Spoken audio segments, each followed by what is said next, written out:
State Film Festival. This year, there will be 200 films from over 14 countries screening the weekend of March 21st to the 24th of this year. I'm your host, Emily DeSimone, and I am here with director Tom Wisnowski of the short Chocolate Cake. Tom, thank you so much for joining me, and give our live viewers a tidbit about your film. Yeah, thanks for having me. Of course, thank you for coming on. Yeah, So, sure. directing, tell me what got you into directing this film? What was your inspiration for directing this film?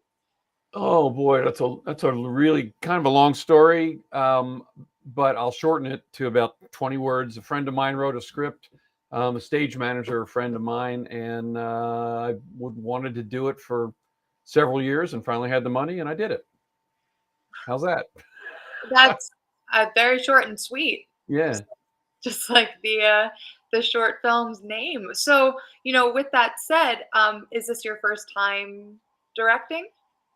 Um, this is my first film, but Mhm. I've been a director for 30 some years. Uh, television, primarily live television. So I've been directing for a very long time, um, live television and also theater, directing actors on stage. And I've been doing that since my late teens or early 20s. So probably 50 years of directing. But this is my first film, so in that sense, yeah, it's my first time.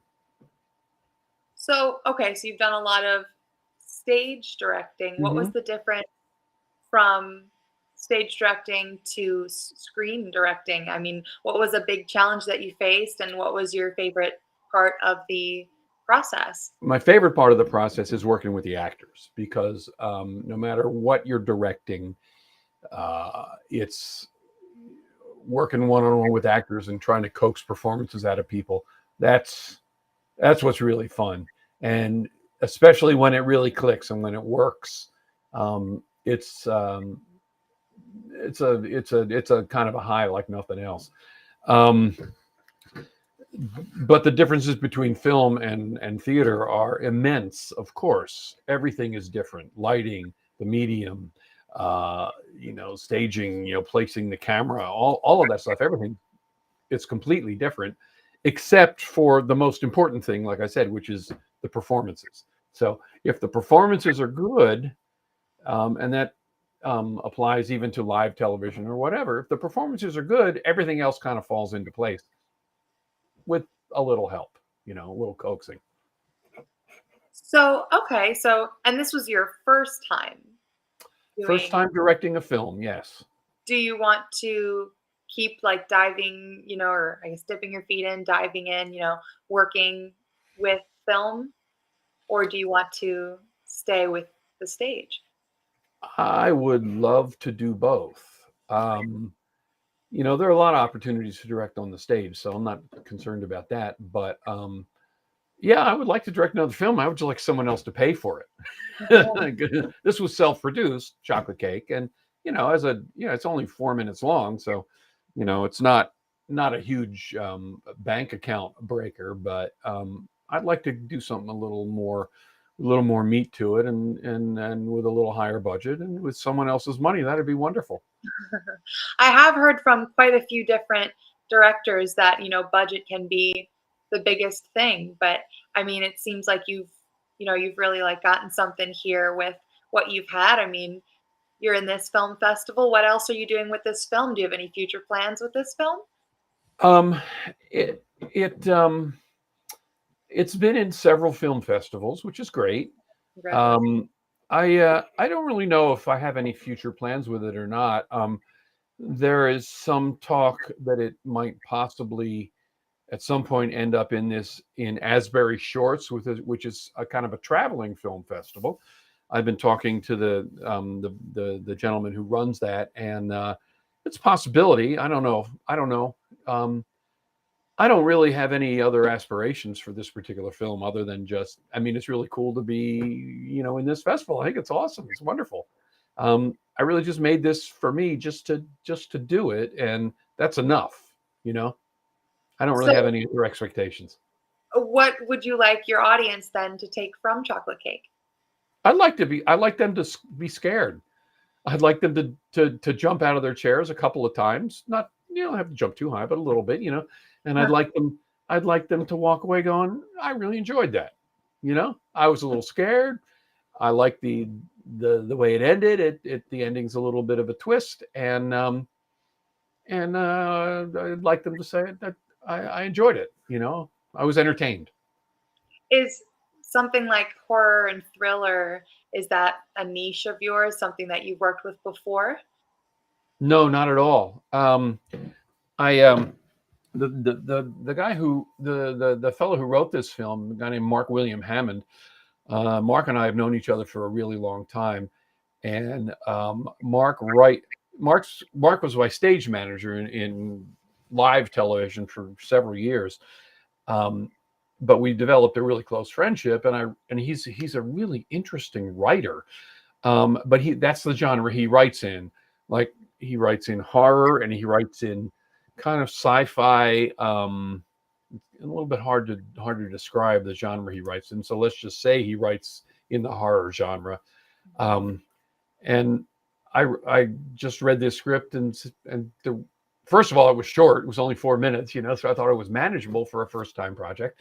But also, there's just something about it that I liked. I had never done a horror film or anything in the horror genre before. So. Okay, so this was a little bit outside of the box for you, or a little outside of Yeah. the Oh yeah. Yeah, absolutely. It was a bit of a stretch, and I relied really heavily on Eddie LeBron, the cinematographer and editor, and Kevin Allen, the production designer. I was able, through my connections in New York, to get some really good people working on this film at kind of the friends and family rate, So yeah, which is wonderful, because we've all worked together before on other projects and things like that. And you get real top pros working on a project, and they're going to come full of ideas, and full of the kind of experience that you really need to make it work. So. Okay, so I mean, like, from the aspect of this was something, outside of the box for you, did you run into any, you know, creative challenges, or anything that you feel like you Hmm. learned along the way when it comes to at least directing something that's meant to scare your audience?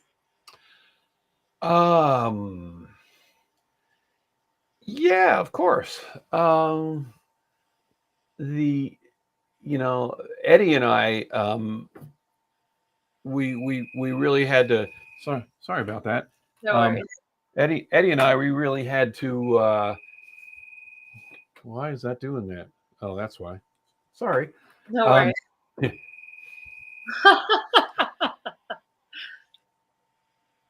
are you done? It's just like a cricket hanging out All outside. right, maybe. Yeah, it's a cricket. Yeah, it's a cricket. That's what it is. I, I'll be right back. Different phone? There we go. Now we're good.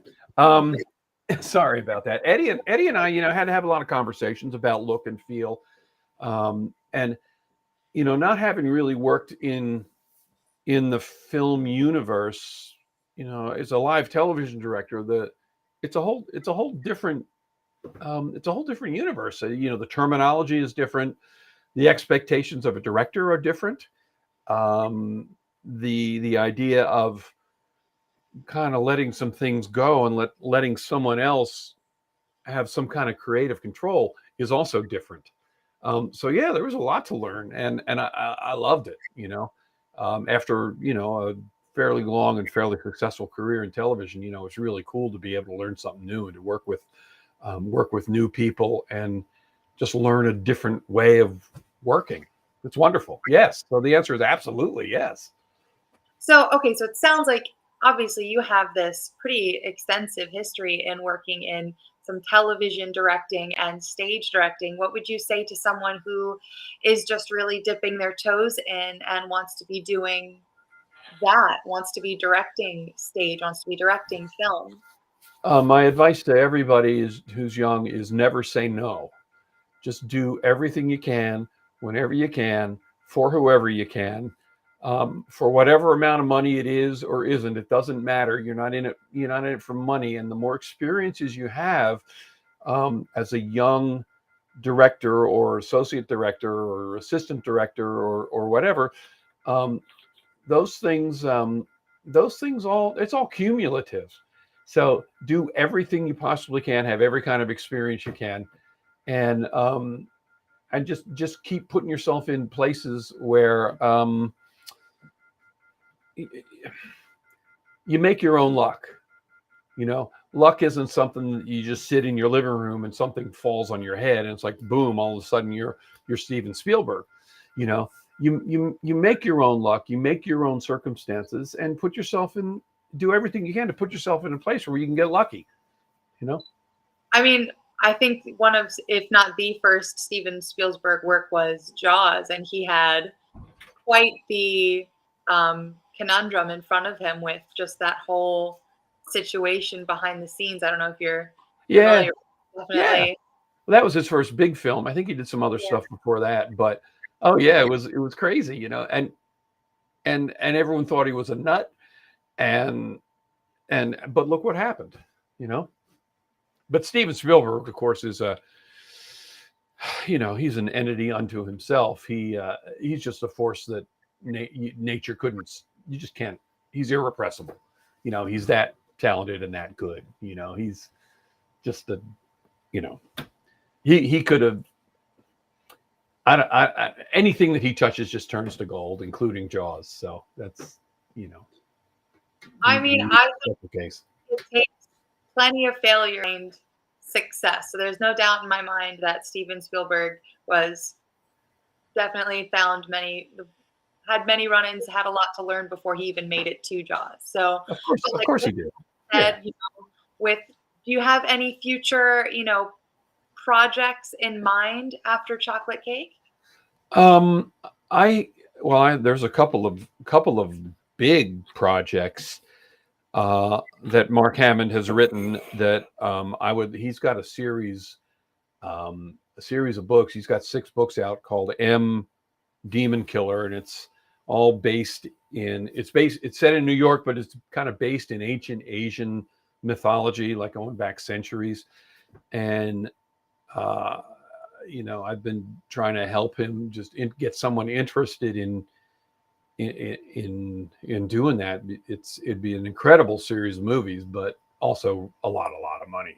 Tens and tens and tens and tens of millions of dollars, which is a pretty big leap from a 4-minute chocolate cake.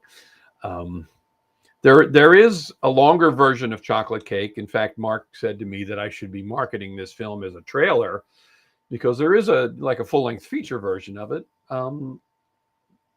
That'd be fun. We'll see. I don't know. Oh, you mean like a full-length feature that could possibly be made, or that you already did? No, it could be made. It would have to be made with someone else's money, because I paid for this, but I can't pay for that. So Well, then, hopefully this could be more a proof of concept. But hey, I mean, moving forward, anything, whether it's, working with your friends' works or turning Chocolate Cake into chocolate sheet cake, I guess. yeah, right. Yeah, chocolate Something torte or bigger, something. I but don't know. Yeah. you guys, you can check out the short Chocolate Cake at the Kingsley Ballroom at the Berkeley Hotel on Saturday, March 23rd during the 6 p.m. to 8:30 p.m. block. Tom, I hope to see you at the Garden State Film Festival this year, where there are 200 films screening across 8 venues, including hosting parties, panels, events, and more. You Guys, will. it's at gsff.org/tickets. I'm your host, Emily Diesmont, and Tom, it has been such a pleasure. I hope you have a great rest of your evening, and I cannot wait to watch Chocolate Cake. I'm looking forward to meeting you in person, and have a great evening. And thank you. The pleasure's been all mine. Likewise. Take care. Bye bye.